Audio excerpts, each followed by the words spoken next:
¿Qué tal, queridos amigos? Es un placer volver a compartir un momento de reflexión en torno a la palabra de Dios con vosotros. Hemos estado hablando acerca de la iglesia, de sus luces, de sus sombras, de su pasado. Hemos visto cómo la iglesia tuvo que enfrentar distintos problemas a lo largo de su historia. Tuvo que enfrentar un tiempo tenebroso en que tuvo que predicar y cumplir su misión en medio de angustia debido a la persecución. A esa persecución que vimos que el libro de Apocalipsis en el capítulo 12 mencionaba como un periodo de 1260 años de persecución, cuando ese poder que se oponía a Cristo, llamado el Anticristo, introdujo una serie de dogmas y enseñanzas que no estaban de acuerdo a la palabra de Dios. Todo el capítulo 12 de Apocalipsis presenta una historia del pueblo de Dios y del conflicto de Satanás con Cristo, desarrollado dentro de la iglesia. Satanás es el gran enemigo de la iglesia. Él quiere destruir la iglesia porque sabe que la iglesia es el proyecto de Dios en la tierra para que el propósito de proclamar el evangelio se pueda cumplir. En la primera carta a Timoteo, en el capítulo 3 y en el versículo 15, San Pablo menciona algo de la iglesia que es muy importante.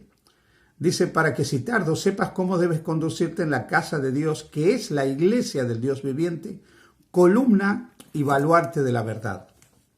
Es interesante ver que Dios ha querido transmitir, dar a conocer la verdad a través de la iglesia.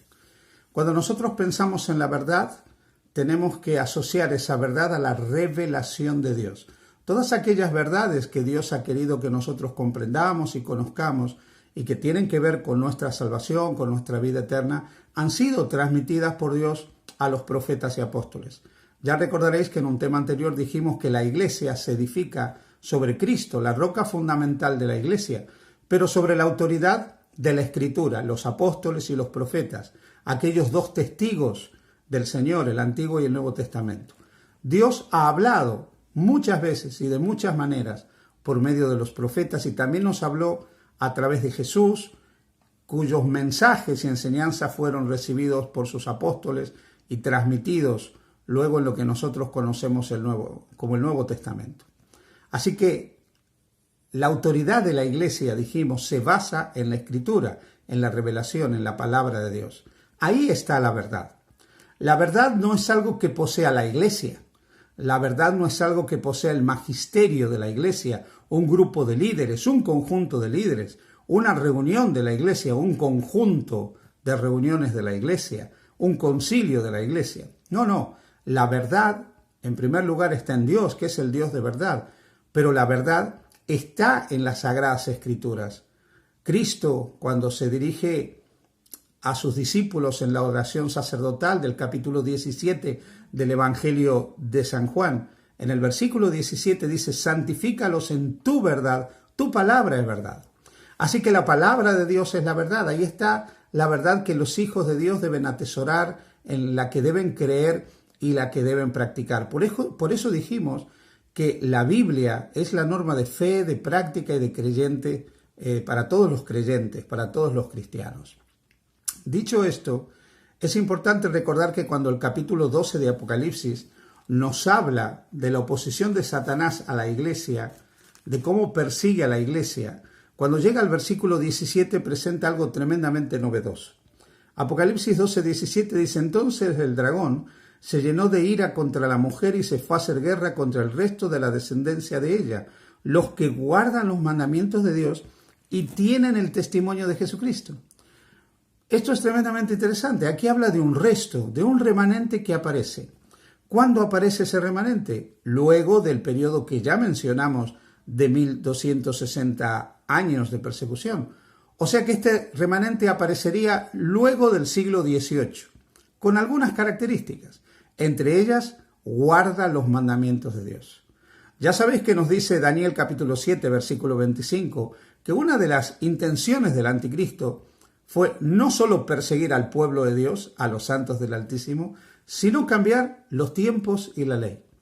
El segundo mandamiento, que prohibía el culto a las imágenes, fue sacado de los 10 mandamientos. También el cuarto, que mandaba obedecer el séptimo día de la semana como día de reposo, fue sacado de entre los mandamientos. hubo un ataque directo a la ley de Dios. Pero luego de que Satanás durante siglos persigue a la iglesia a través de otros cristianos que pretenden tener el patrimonio de la verdad, aparece un remanente, aparece un resto, que desciende de esa iglesia del desierto, de esa iglesia que a través de los siglos había sido perseguida, pero una iglesia que procuró por todos los medios mantenerse dentro de la verdad de la palabra de Dios, aferrarse a la verdad de la palabra de Dios. Es cierto que durante todos esos siglos de persecución, la iglesia de Cristo, que quería seguir las enseñanzas de la Biblia, no siempre tuvo una luz completa, no siempre entendió completamente la verdad.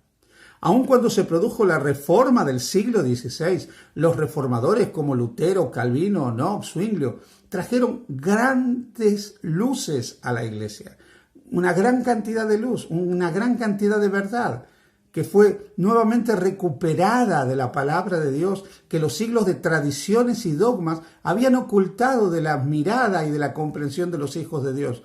Pero aún así, no toda la verdad era comprendida correctamente.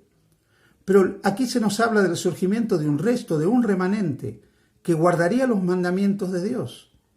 O sea que nos está hablando de un pueblo que surgiría luego de esta profecía de 1260 años, que entre otras cosas vindicaría la vigencia de los 10 mandamientos. En el capítulo 14 de Apocalipsis, hablando de ese mismo pueblo, el versículo 12 lo presenta con otras características. Dice, aquí está la paciencia de los santos, los que guardan los mandamientos de Dios y la fe de Jesús. Fijaros, aquí hay algo interesante, aquí está la paciencia. La traducción más correcta sería, aquí está la perseverancia de los santos. Está hablando del pueblo de Dios que persevera en la comprensión de la voluntad de Dios. Aquí está la perseverancia de los santos, los que guardan los mandamientos de Dios y la fe de Jesús. Es por lo tanto importante comprender este texto, la perseverancia de los santos. Los santos son el pueblo de Dios, aquellos que han sido llamados por Cristo para congregarse en torno a Él y ser sus discípulos. Y dice que este pueblo guarda los mandamientos de Dios, pero además menciona otra cosa, tiene la fe de Jesús. Así que mirad, queridos hermanos, en la última parte de la historia de la humanidad, luego de siglos y siglos de persecución de Satanás contra la iglesia, aparece un resto, un remanente preocupado en ser columna y baluarte de la verdad, para vindicar la vigencia de los mandamientos de Dios. Pero por supuesto, enseñando claramente que Cristo es el fundamento de la salvación. No es que la proclamación de los mandamientos significa que ese remanente creería en una salvación por obras. Cristo y solo Cristo y su obra por nosotros y a favor de nosotros es el fundamento de la salvación.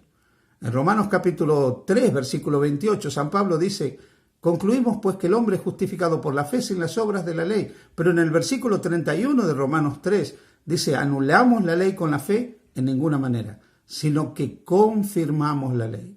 Es la fe en Cristo como Señor y Salvador personal lo único que nos puede llevar realmente a nosotros a observar los mandamientos de Dios de tal manera que lo hagamos para gloria y honra de su nombre. No para salvarnos, sino procurando ser una luz en este mundo, una luz que alumbre de tal manera que viendo nuestra lealtad a Dios, otros glorifiquen a nuestro Padre Celestial, que mora en los cielos y quiere la redención de toda la raza humana.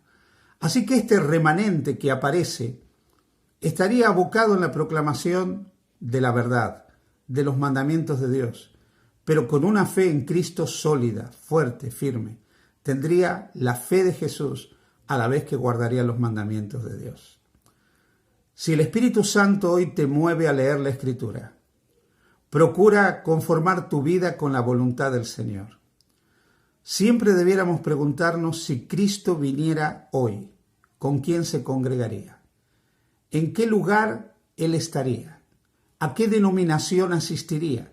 Yo me lo he preguntado muchas veces y te puedo asegurar que estoy convencido que Jesús buscaría adorar con aquellos que adoran al Padre en espíritu, por supuesto, pero también en verdad, siguiendo las claras verdades de la palabra de Dios.